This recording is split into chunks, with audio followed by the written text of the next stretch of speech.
Swayam Prabha. Digital India. Educated India.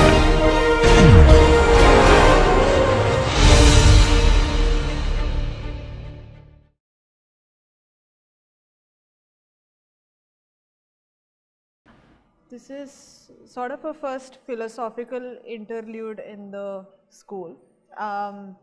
We haven't really gotten into terribly formal, game theoretic concepts or notions, which I think essentially will emerge as we explore different settings. You will see that some ideas sort of permeate all settings. In particular, in most scenarios, you are going to have agents who are rational. You could even think of them as being selfish, who play according to their self-interests. What does it even mean to play? So what is the notion of a game? Typically, you are, in most intuitive games, essentially you have a bunch of rules and you have a goal. There is a clear concept of winning, and you play by the rules. Maybe sometimes you try to even break some rules, and you try to do your best to win. Formally, okay, we are not going to do anything formally in this lecture, but typically you have players, you have possible moves that the players can play, and what you want the players to come up with is a strategy to maximize their so-called payoff or utility or output. That's the gain that they get from the game. I mean, in a typical game, when you think of a game, there's usually a player that wins or loses. These are combinatorial games, but the kind of games that we look at in game theory are in a slightly different sort of a setup, where, as I said, you play a move and you have, information. The input is essentially information about what happens if you play a particular move and the other agents play certain moves. Then what is the payoffs that all the players get? That is essentially what that's essentially the information that you're dealing with, and the goal is to figure out a strategy to, in some sense, play optimally. So we're going to try and just experience some of these ideas by actually getting some practice playing a game. As I said, none of this is going to make any of these ideas formal. That's not the intention with this, with this lecture. The intention is to just have some fun and, try and see if we can get philosophical for a bit. And hopefully in the rest of the lectures, some of these ideas will sort of keep surfacing again and again. And by the end of the school, you will have some, some concept of what some of the universal ideas in game theory are. Okay. So this is a really nice demonstration made by somebody called Nicky Case. The website is ncase.me. I'll put up a link on the school's website so you can go and explore it on your own time.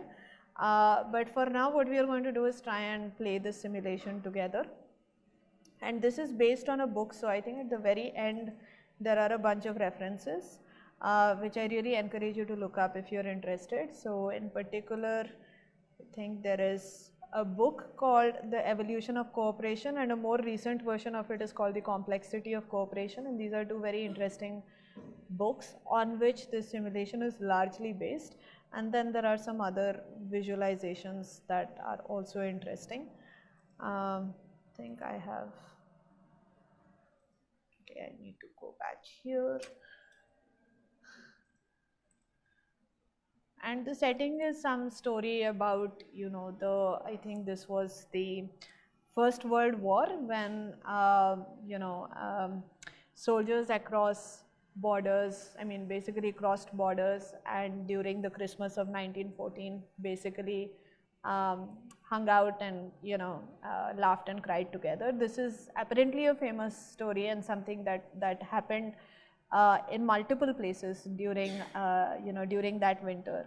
And I think both the book and this simulation here start off with the question of why, what can possibly explain this sort of a phenomenon where people who have been fighting for several days on and have strict orders from the top to not indulge in any kind of, mischief, end up actually making peace. I don't know if this is, maybe you guys are too young for this, but there was a Coca-Cola ad along these lines, which you may or may not have seen, which was very touching. It was about, soldiers on the Indo-Pak border sort of getting together and being friends for a few minutes. And on the other hand, this is being contrasted with the fact that in times of peace, we are moving into a society where there is apparently less and less trust, and people are more and more conservative and less willing to basically be friends and trust each other. So as I said, the setting is a little bit philosophical, but we will try and we will try and understand it through a concrete game and see if any ideas sort of emerge.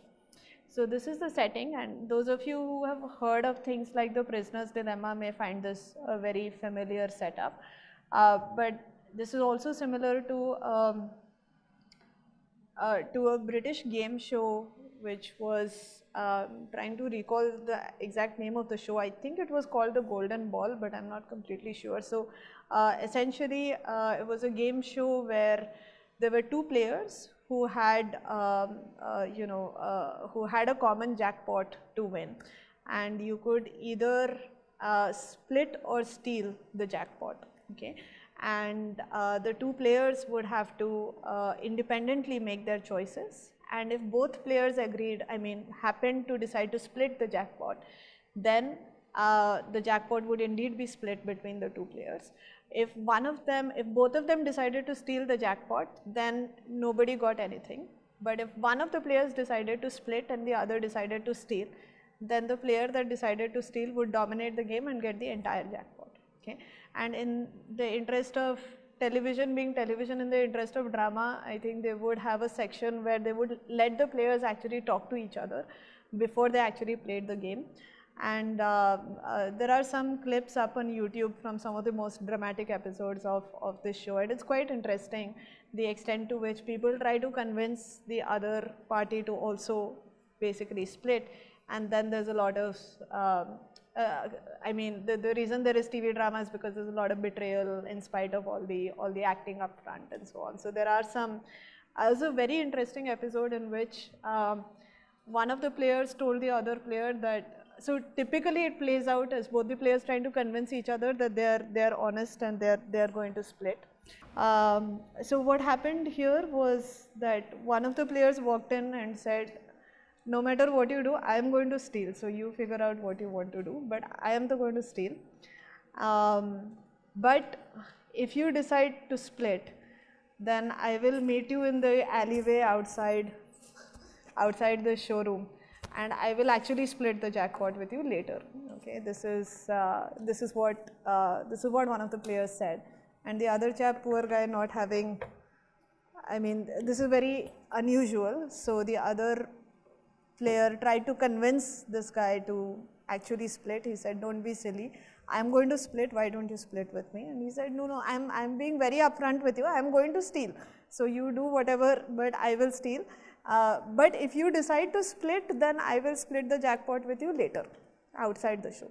Okay. So the other person, the way the episode played out, the other person felt like they had no choice. If they decided to steal, they were anyway not going to get anything. And if they decided to, they knew that they were not going to get anything in either scenario. So they thought they might as well look good to their friends and family by saying that at least they did the right thing and they decided to split. And what ended up happening was that the gentleman who was saying that he is anyway going to steal played to split, and the other person also split. So it was a happy ending. It was a very rare episode in which both of them actually split. But for the most part, it's a game of betrayal. So it's a game of who acts better during that conversation. And it's either that both of them steal or that one of them split and the other steals. Both of them splitting was a rare occurrence on the game, and this was one of them where this guy pretended that he's going to steal and then did a sort of a reverse betrayal. So it's interesting, and I think the show was quite popular and it ran for 2 or 3 years, and I think there's a lot of interesting psychology, a lot of things that you can get out of watching some of those episodes. So this is a very similar scenario. You have a machine here and there are 2 players, and the rules are the following. So if you put a coin into this machine, then the other player gets 2 coins.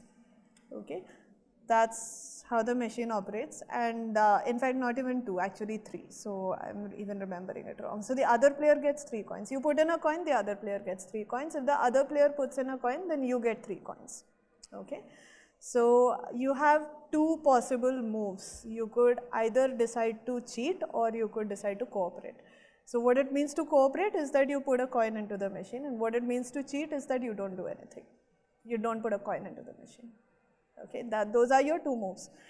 And here is our first attempt at analyzing this game, which is to say, so typically when you play this game, you don't know what the other player is going to do.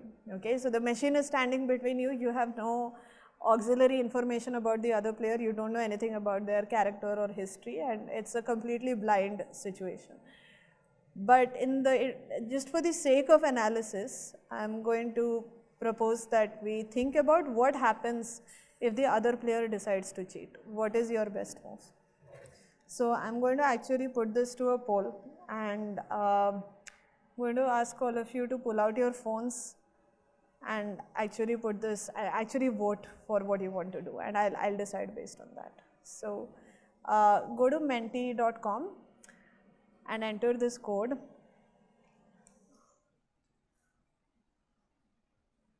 Okay, sorry, I still have to reset.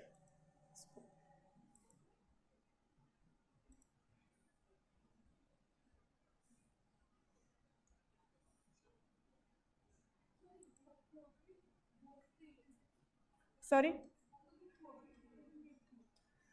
If both of them cooperate, both of them get 3 coins with a net of 2 coins because you put 1 coin in, so your net payoff is 2. But yeah, the machine will give you 3 coins and you've lost 1. That's correct. So the rules of the game are clear, right? Meaning you put in a coin, the other guy gets 3 coins, and now you know that the other guy has decided to hold back. Sorry. So 81625.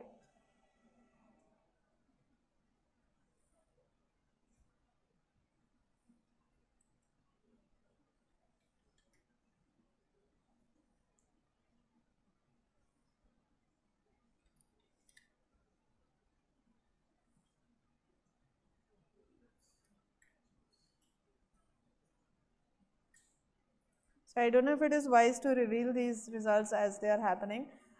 Please vote according to your according to what you think is the right thing to do.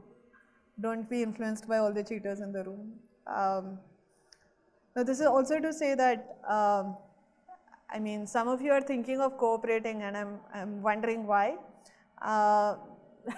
In the following sense, I mean, is the goal of the game clear? So I didn't really, it was sort of deliberate, but I didn't really get into what the goal is. What do you want to maximize? What is the desired outcome? What do you think? What are you playing for? Coins. You're playing for coins. That is actually correct. We are playing for coins.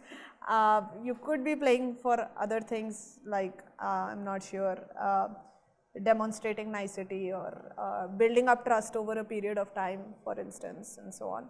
These could be other considerations, given that this is an informal sort of a setting. But for now, we're keeping it simple and playing for coins. It's a one-off game, so there isn't really opportunity to build up trust by playing nice. So you might as well be greedy.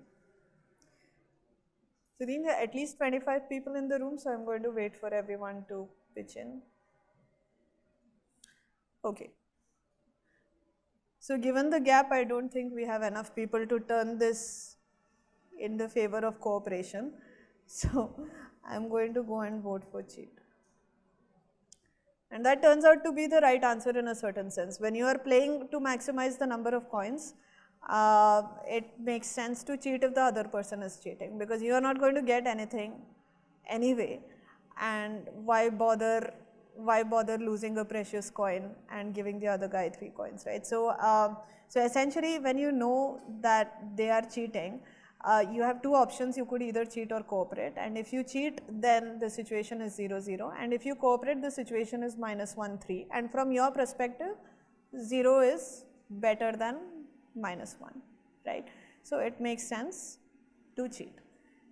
what if the other person cooperates? This is the other possibility. What if the other person cooperates?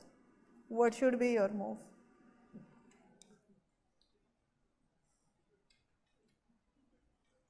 So think about it and respond.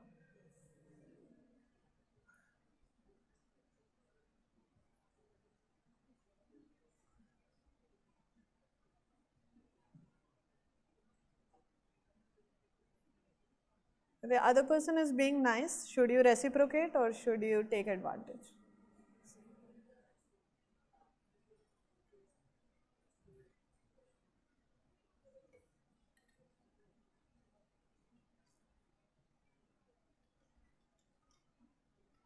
Okay.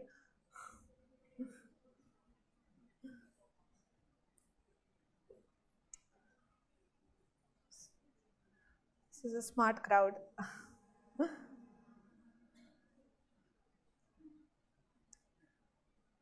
So even if the other player is cooperating, it appears that most of you still want to cheat. Just little sad. Okay. Anyone else who has to vote yet?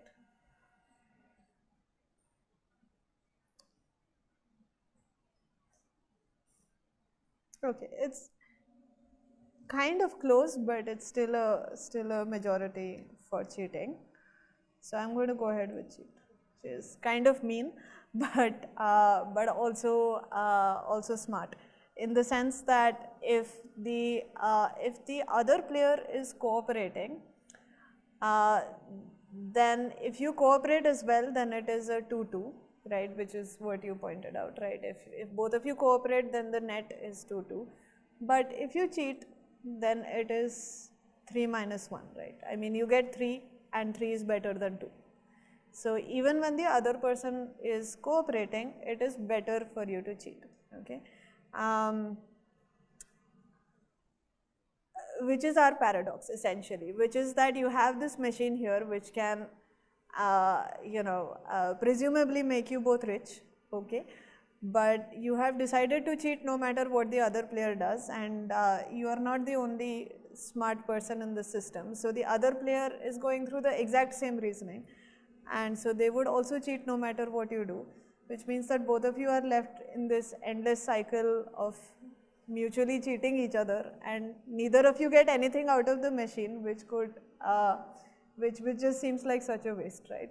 You could both be cooperating in every round, and you could be getting 2 gold coins net in every round, but somehow your rational side prevents you from doing that, okay, which is pretty crazy if you ask me. So that's our dilemma, as is pointed out here. So how do we analyze this further? So this is the situation. Is this clear that with this sort of, this is what you would call a payoff matrix, these numbers which tell you, you can read off what's going on here. So your move, their move, and for each combination you see what you get, what they get. That's essentially a payoff matrix, right? So everything that we have said so far is fairly logical for a standalone game. Let's try to dig a little bit deeper and understand what happens when you play this game multiple times, okay? So here is what is going to happen. We are going to face off with multiple players multiple times, okay? There's going to be 5 different players, and with each of them we are going to play between 3 and 7 rounds. The total number of rounds is uncertain. And we are going to try and maximize the number of coins. That's still our goal. But since it's a repeated game now, you both have opportunities to understand each other based on your past moves, and you want to optimize based on that, okay? So the question is, can you trust the other player to cooperate with you, and more importantly, can the other player trust you to cooperate with them, okay? So let's get started with the first player. So this is, you're going in blind, you know nothing about the first player. What is your opening move going to be? So I'll only do this for the first move. After that, I'll just randomly volunteer people to tell me what to do. So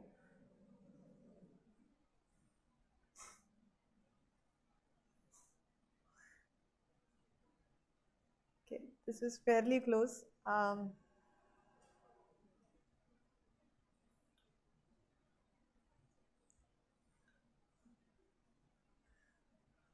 This is a player about whom you know nothing, and the other player also knows nothing about you. So your first move is going to really set the tone for how the remaining rounds are going to go. So since this is fairly close, is there anyone left in the room who can swing the vote? Because right now we are cheating with a margin of 2 votes. So okay, I'm going to wait for another 10 seconds, and if this doesn't change, then I will open by cheating.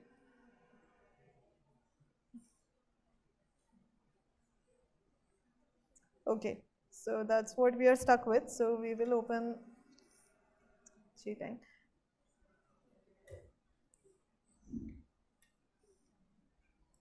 I'm just tempted to bring back the sound effects because they're kind of cute. So we start by cheating.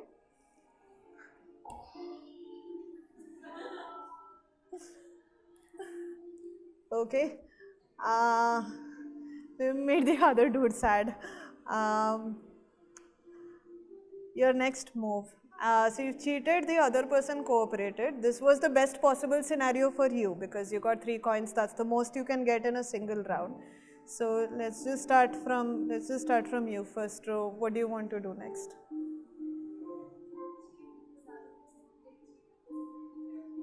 Okay, so now that the other person has seen you cheating, they are probably going to move into revenge mode, in which case you would only be at a loss by cooperating. That is the logic. So once you started off by cheating, maybe, I don't know, sounds like a very filmy dialogue, but you have to continue cheating. Okay, I mean, yeah, so exactly as predicted, the other player decided to roll up his sleeves. He opened on a trusting note, you cheated him, and now he cheated you back. Okay, what's your next move? Okay, make up for your sins, see if you can win back some trust. Okay. So that was not very surprising. I mean, given that you really given him no reason to cooperate so far. But now the other guy has seen you cheat twice and cooperate once. I mean, we can't blame him if he cheats, but I don't know what he'll do. So what do you want to do? Achha. Cooperate, take advantage of being nice, give it a shot. Okay. Not bad. So you managed to actually gain back trust reasonably fast. So both of you have been nice this round. What do you want to do next? Okay. Back to old ways. Okay. All right. भगा दिया उसको मतलब he's okay. So the player is frustrated, left. So now we have a new player. So the new player doesn't know anything about your history. It's a fresh game. How do you want to play this? How do you want to start?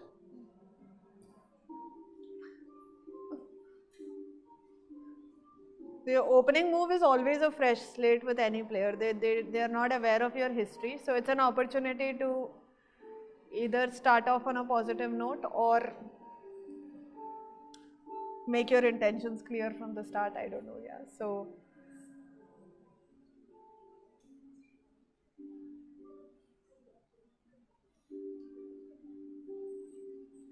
okay, this is a clear majority for cooperate, so it's not going to change. So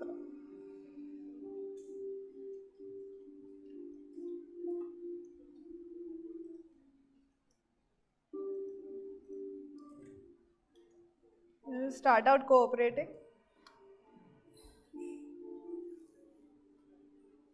No dice, you started, I mean, your intentions were good, but you got cheated in the first round. This is like what happened with you, I mean, what you were doing in the with the previous player, right?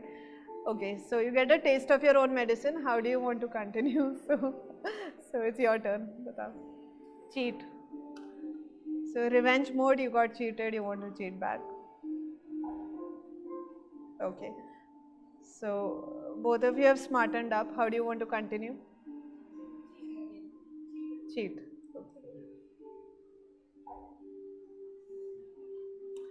Nobody is relenting here. What do you want to do? Cheat. Okay.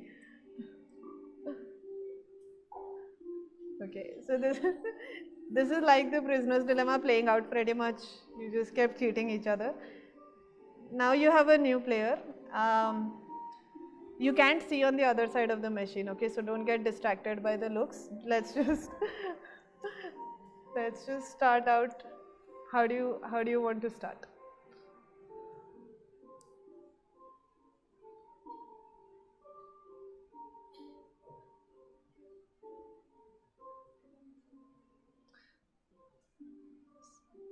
The bitterness of the current round is playing into the next one, I'm afraid.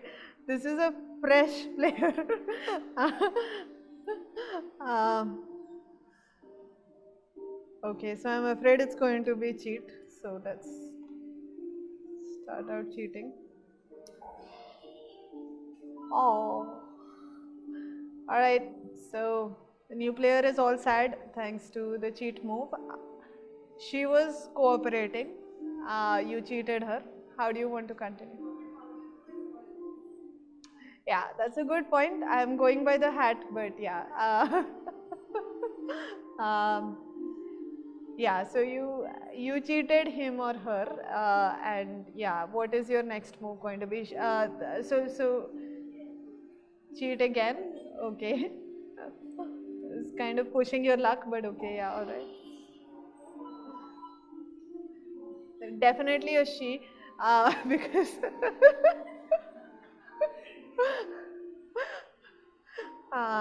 if you're going to be that trusting, so yeah, okay. So she's cooperated twice by now. You've cheated twice. Let's go to the third row from the last. How do you want to continue? Cooperate. Okay. It's like faith in humanity is slowly being restored. You cooperate, and she continued to cooperate in spite of the fact that you cheated twice. How do you want to continue? Cheat. It's interesting. Why do you want to cheat at this point? I mean,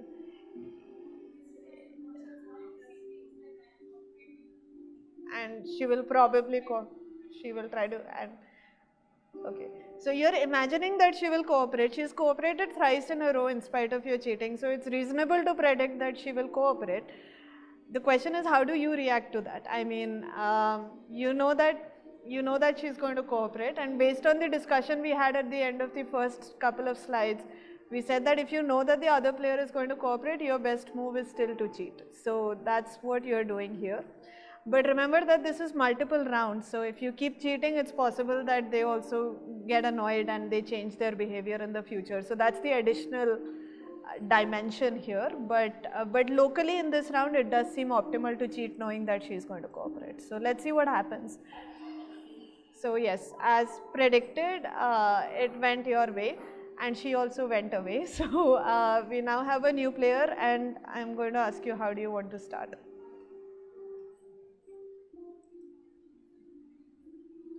Now that you have driven away the nice player, let's see how do you want to open the new innings?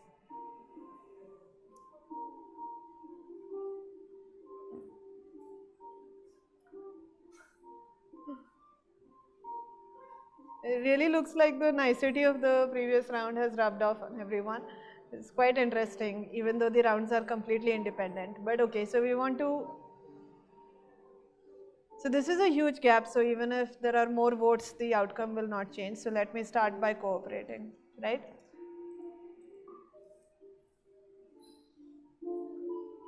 So both of you are being nice. Okay, what do you want to do next? Cheat. Okay, smart one. So let's. Okay, that went your way. What do you want to do? Cooperate. Okay. All right, let's cooperate. Okay, that didn't quite go your way, but okay. So what do you want to do next? Cheat. You're really confusing the other player at this point. Okay, he's probably going to think of you as a completely random player, but okay, all right. So this Was okay. So this didn't really go. I mean, yeah, it would have been better if the other person had cooperated, but that did not happen. But all right. So you cheated, got cheated. What do you want to do? Cooperate. Okay. Let's try to cooperate. Okay, you cooperated and you got cheated. That last round was funky because we were just alternating pretty much, and the other player probably had a hard time reading you. I mean, I don't know. I don't know how to analyze that one. But this is your last opponent, your last fresh opponent. How do you want to open?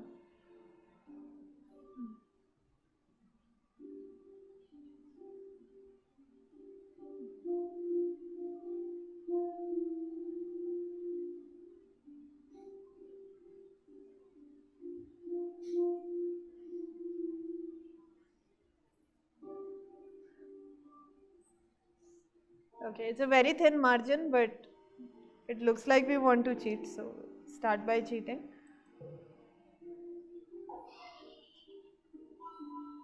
Okay. I don't know what price you'll have to pay for this later, but okay, right now it's gone your way.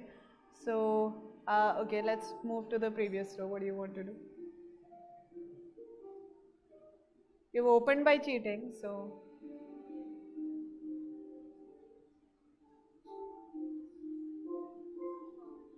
cooperate. Okay. Again, presumably the other player is likely to cheat, but you never know. So let's cooperate and see. So, okay. How do you want to continue? So you have cheated and cooperated. What do you want to do now?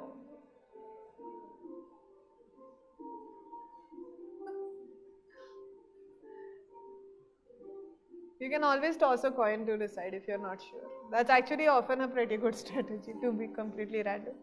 Okay, cheat. Cheat because you're too nervous to cooperate now. You've already been cheated. It's kind of surprising. I mean, yeah, this went your way. I wouldn't, yeah, okay. So,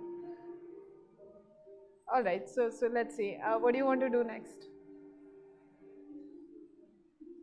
Cheat. Kind of pushing your luck and also getting lucky, which is interesting. Yeah, okay. What do you want to do? This guy's going to catch on at some point. I don't know when. Yeah, about now. So, yeah, okay. So, cooperate. Okay.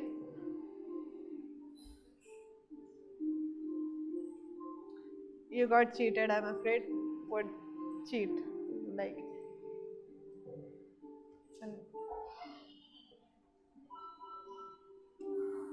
there was two very confused players at the end. So, wasn't okay. So it turns out that all the players that you played with were actually playing according to fixed strategies, and these are the strategies here. The highest possible score was 49 and you scored 30, so I would say that's not bad, especially not knowing who the players are. But you probably caught on with the second and third players who were always cheating and always cooperating. That was their strategy. No matter what you did, the second player would always cheat, and no matter what you did, the third player was always cooperating. The first player was basically copying your last move. So if you remember, you cheated twice, then you cooperated, and then the other player cooperated in the next round. So that's the copycat player. The fourth player, the grudger, is this friend that we all have who starts out cooperating, but then they never forgive you if you make a mistake. So that's the grudger. So if you cheat them once, they will behave like always cheat for the rest of their lives. Okay, so if you cheat them once, there's no looking back. With the detective, which was the last player, there's a slightly funky strategy. They analyze you for the first 4 moves by playing cooperate, cheat, cooperate, cooperate, and they observe you during this time. And if they ever observe you cheating back, right? So they know that you are capable of cheating, then they switch to copycat strategy. But if they see you always cooperating, then remember when you also saw that this player was always cooperating, you felt like always cheating, because you saw that there was an opportunity to take advantage and you decided to take advantage. So that's what the detective is doing. So if you never cheat back, I'll act like always cheat, because that seems optimal, right? So now the next question we want to ask is, what happens if these players play against each other? So how are we going to play this out? So we have these 5 players and we are actually going to do a pairwise tournament. This is similar to what we were doing in the previous lecture, for instance, except that now we just have these 5 players and we are going to have each of them face off over a period of 10 rounds of this game. And the outcomes are completely predictable because the strategies are fixed and deterministic, right? So you know exactly what is going to happen. So for example, when always cheat plays with always cooperate, what happens? For 10 rounds, what is their balance sheet? Minus 10 and 30, right? Because always cooperate cooperates in every round and she never gets anything back because she's always being cheated. So her balance is minus 10 and the player that is always cheating is always getting 3 coins without spending anything. So that's a plus 30.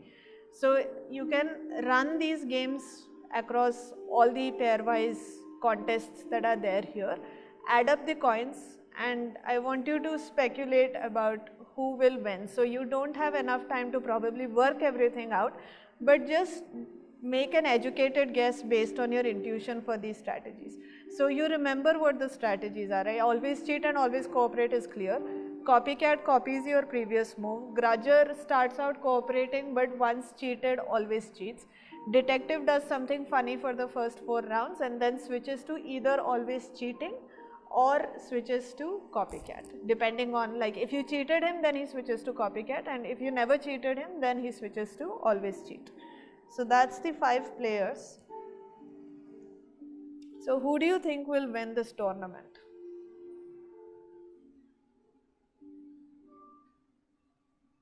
Okay, maybe I shouldn't be displaying this.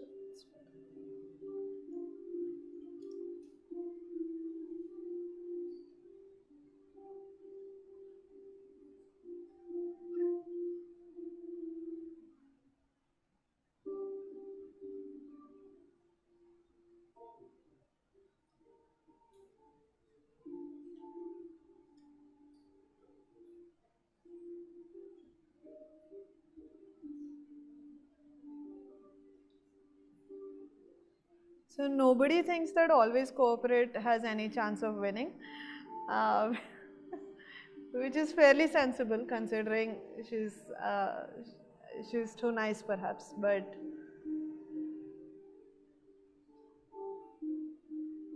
it's also understandable that always cheat and detective are at loggerheads, because detective strategy is very close to always cheat, but he seems to be doing something marginally smarter by imitating copycat in some situations. So it just sounds smarter. So I want the 25th voter to break the tie so I can make a guess. So I do know that somebody has not voted because we have had 25 or 26 in the past. So great, all cooperate. That doesn't help.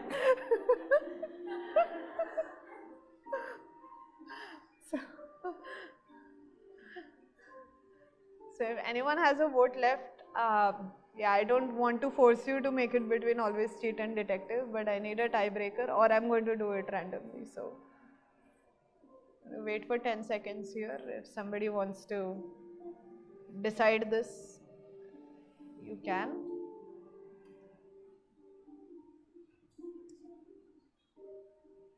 Okay. Yeah, so these choices are fairly similar. So I'll go with detective because of the fact that it sounds like always cheat plus some smartness on top of it. So maybe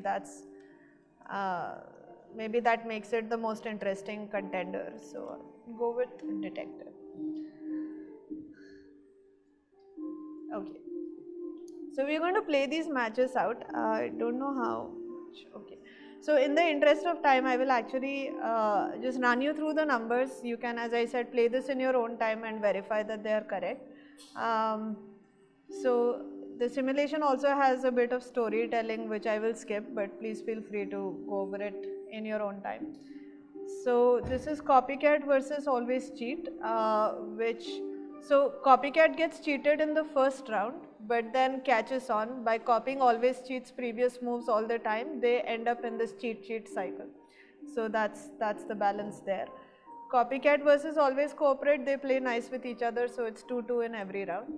Copycat versus grudger, so notice that if you never cheat, grudger is like always cooperate, right? If you never cheat, then grudger always cooperate, so it's very similar. Copycat versus detective, there is some up and down that happens because of the funkiness that detective has in the first 4 rounds, but eventually it plays out nicely. Always cheat versus always cooperate is the most merciless match of all of them. So this is the plus 30, minus 10 that we talked about. It's really quite ruthless. Always cheat versus grudger, again grudger starts cheating once cheated, so it's like always cheat versus always cheat. So always cheat versus detective, again some funniness in the beginning, you can check that the scores work out as advertised. Always cooperate versus grudger, again there is cooperation throughout because grudger never needs to cheat. Always cooperate versus detective, this is the case where we said detective detects that you are cooperating and then he slips into always cheating. So this is also a bit of a massacre, just a little bit better than playing with always cheat because of the first, there is one round where detective cooperates, but other than that it's pretty sad for always cooperate. Grudger versus detective, again they're playing off of each other, 7 and 3, something that can be checked. And the winner is copycat. Look at the numbers that were being tallied up so far, the winner is copycat. Can I ask who it was who voted for copycat? Okay. Alright. Okay. So, not surprised. Yeah, so it is counterintuitive, so I wouldn't have guessed either, but it does seem like always cheat has the, always cheat or detective are really playing in the most selfish way possible, and therefore the greediness should work out in their favor, but it turns out that it doesn't. They're not very far behind, but there's still a substantial gap, so it's 45 versus 57. So this is, as I said, there is some philosophy about copycat strategy, and I think if you look at the book on which the simulation is based, they actually, I think the author of the book actually advertised this problem and invited submissions for programs that could play a random opponent. And there was one submission which was the copycat strategy, and it ended up beating pretty much every other strategy that was submitted. So these are a few, but copycat is pretty robust against several strategies, perhaps to the exclusion of random strategies where things are a bit harder to analyze. But it seems like something powerful is going on here, but let's dig even a little deeper to ask ourselves if this is just some fluke or is there something more going on here. So we have what we have here is the issue of, is this something that is persistent in, let's say, an evolutionary setting, which is to say that we let the population of players evolve over multiple tournaments. So initially we said we're playing only one round of the game, what happens for multiple rounds, and now we are saying multiple rounds comprise of one tournament, what happens across multiple tournaments.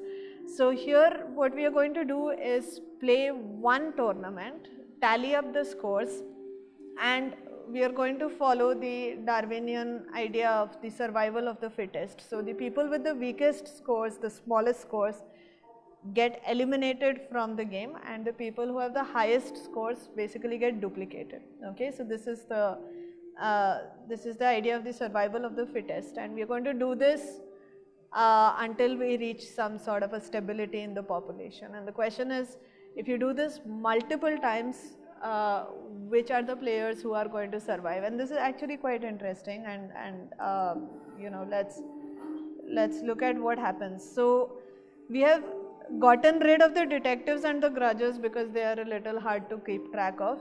So it's a pretty simple setting. We have copycats, the always cheaters, and the always cooperators. So the nice guys, the mean guys, and the smart guys. Okay, so that's the three players we have, and we are taking the nice folks and we are giving them a bit of a leg up because they seem nice and super naive. So we are giving them an initial boost. So there are 15 cooperators and 5 each of copycats and always cheaters.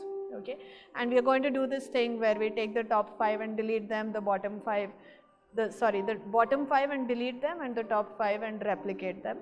And if we keep doing this, the question is what happens in due course.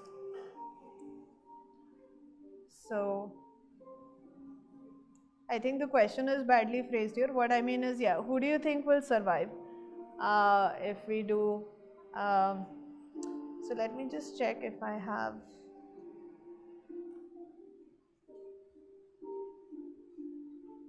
yeah, so the question here is who will survive at the end. So I don't know why I said who will win the first tournament. What I mean is who will survive in the long term. So if it is one tournament, we saw that copycats win, but now we are really talking long term over a period of time. So the only thing that the always cooperates have going for them is this initial boost. Other than that, they were pretty weak in the single tournament case. Always cheaters, we have seen that they have a pretty ruthless strategy, and the copycats had the thing that they actually won the single round case. So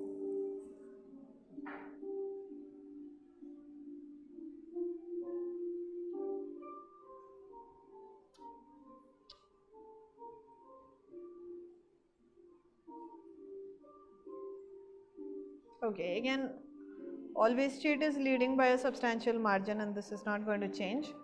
So, oops, sorry, that's not what I meant to do. So I'm going to guess that it's the cheaters who win in the long run, which would be a pretty sad sort of a theorem to prove, but okay, let's see. Okay, so let's play one tournament, look at what happens. And what happens here is not surprising. The cheaters dominate and the nice guys are at the bottommost rungs of the ladder. They do get 330 coins. This is because when they're playing amongst themselves, they benefit. Also when they play with the copycats, they benefit. But all of that is pretty much nullified when they play with the cheaters who take a lot of it away. Okay, so when you eliminate the bottom 5, the nice guys go away, and you reproduce the top 5, you get many more cheaters now. Let's do this again. It's going to be the same story, and it's going to be the same story again. And now you have a really dominant population of cheaters who are now facing the copycats. Essentially, the nice guys are all gone. What do you think will happen now?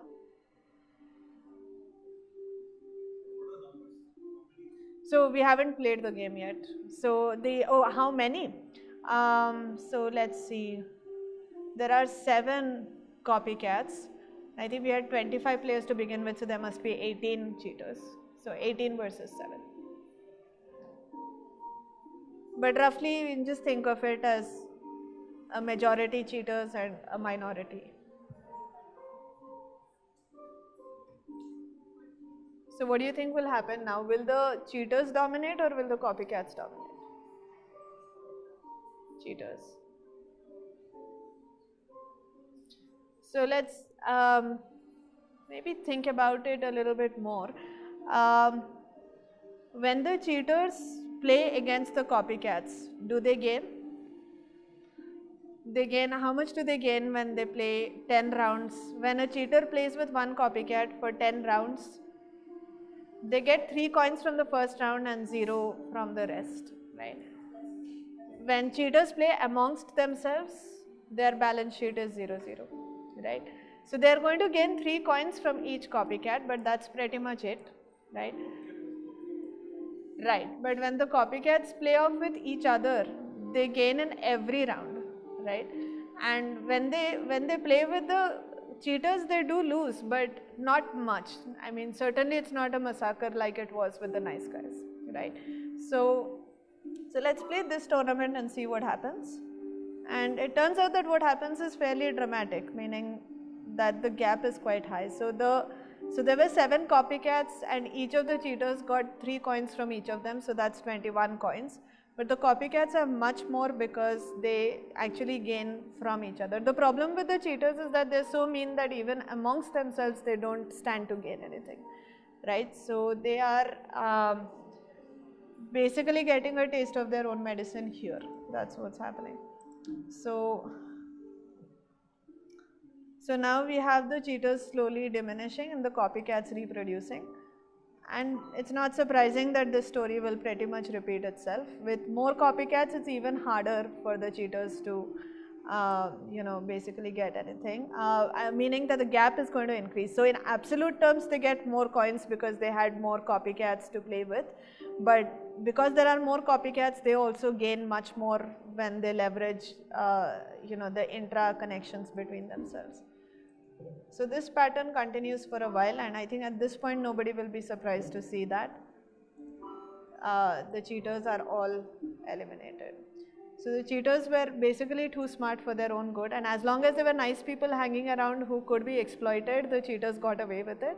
But when they got stuck with the smart guys, that's when they themselves got eliminated. Okay. So it turns out that the copycats emerge victorious even in this repeated evolutionary sort of setting, which is kind of cool. So this works even if you bring back the grudges and the detectives. This is something that you can again check. So seems to be a small issue with the graphics, but okay, I mean, you can convince yourself that this works out. So okay, so here's the message here, that copycat's philosophy is not just a moral truth, but maybe there is some essence of it being a mathematical truth. And now the issue at this point is that we have probably learned a lot about what breeds trust. I mean, in some sense, the moral of the story so far is that trust breeds trust. If you reciprocate, then that seems to be working out pretty well for the copycats. But we started off also by trying to address the question of what breeds mistrust. There are 2 parts to the question. With the World War I story, you were trying to understand what breeds trust, and some of this addresses that. But what is the issue of distrust? And here there are several ways of addressing this. I don't know how much time we will have to look into this completely, but let me try and at least allude to a few aspects. So one is that we are looking at okay, so one is that we are looking at a game which has 10 rounds per match. Okay, if we increased or reduced the number of rounds, do you think this will change the outcome of this whole scenario? And do the number of rounds matter?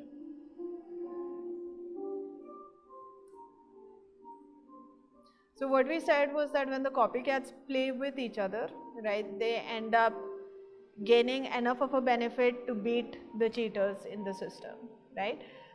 So do you think that they actually need the time to be able to build up enough of a deposit to be able to beat the cheaters? Or do you think that, even if there was 1 round or 2 rounds, that would have been enough? So I may have this as a question that you can vote on. So who do you think wins the game if there was only 1 round per match? Is it still going to be copycat, or the cheaters, or the cooperators? Sorry? So if the setting is not clear, it's essentially this. So you can even imagine this composition where you have a lot of nice people, okay, but when they're all playing against each other, they only get 1 opportunity, right?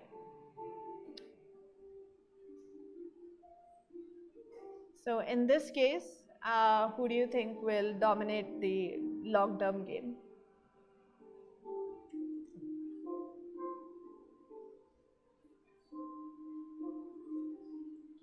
What's the composition? There are lots of nice people and one cheater and one, they're probably like 23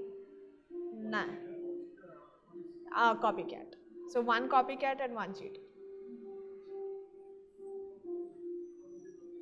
So in every match you only get to play one round. Previously we were playing 10 rounds, remember, that's why we had like plus 30, minus 10 and all that. Now it will be plus 3, minus 1.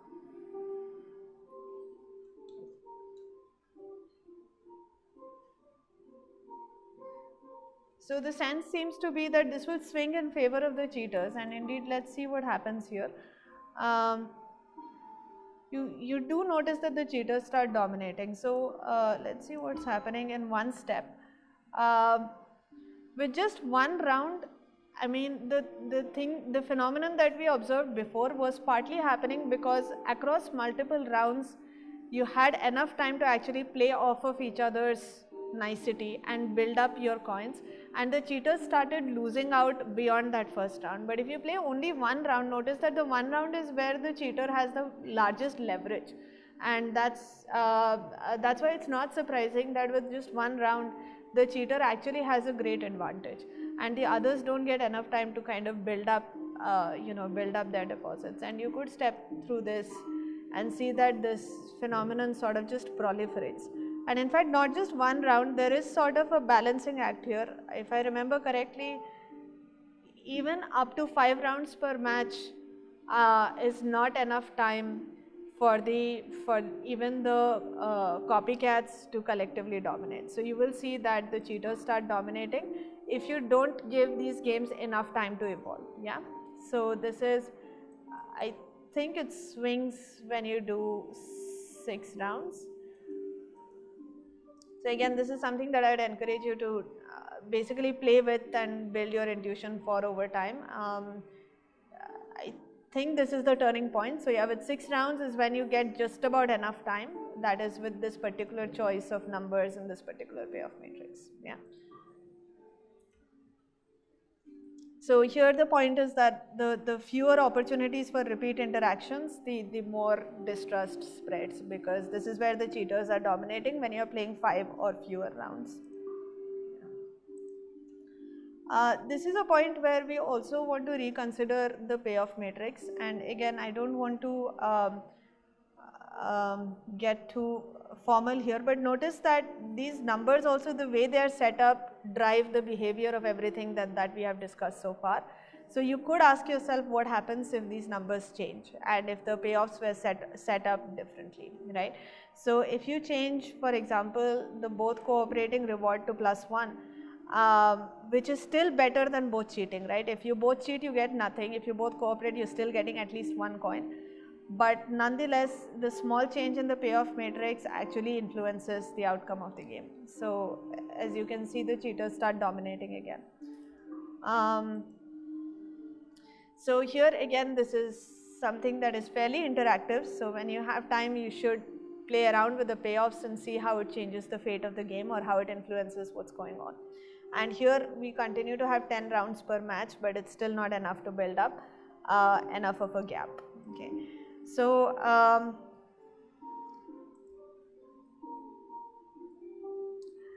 so again, this is I'm not going to, at least we are now not going to define these things very formally, but the intuition is that if your payoff matrix is such that you have set up what is called a zero-sum game, which means essentially that my win is your loss or that your win is my loss, meaning that there is a fixed amount of resources and if you get them, I don't get them. So if that's the kind of setup that you have designed, then that leads to behavior where people are basically going to claw in to get ahead of the game, because they really believe that the only way to get ahead is by putting other people behind. On the other hand, if you set up a payoff matrix which proliferates win-win situations, which is to say that, I mean, ideally you want to create a situation where people feel like the only way for them to win is also by helping somebody else do well. That's when you create a situation where people are compelled to cooperate. So as somebody who is, so typically in an application setting, you are playing God in the sense that you are trying to set up or you're trying to design a payoff matrix, you're trying to design the reward mechanisms in such a way that people exhibit certain desirable behaviors, right? So there are two broad themes in which a bunch of analysis happens. One is that you are given a scenario and you are requested to analyze it and you are trying to figure out what happens. That's what you've been doing so far. But you could also say that you wipe the slate clean and you set up certain goals for yourself, and you say that you want to set things up in such a way that it encourages certain behaviors from the players and from the participants. It's from that perspective that these terms are being introduced here, to say that if you had the freedom to set up a payoff matrix as you like, then you should try to create scenarios that are win-win rather than zero sum. Okay. But as I said, all of these things have, all of these things can be very nicely formalized. It's just probably not the best time of the day to do that right now, but I think in due course, over in various other contexts, these are concepts that we will revisit.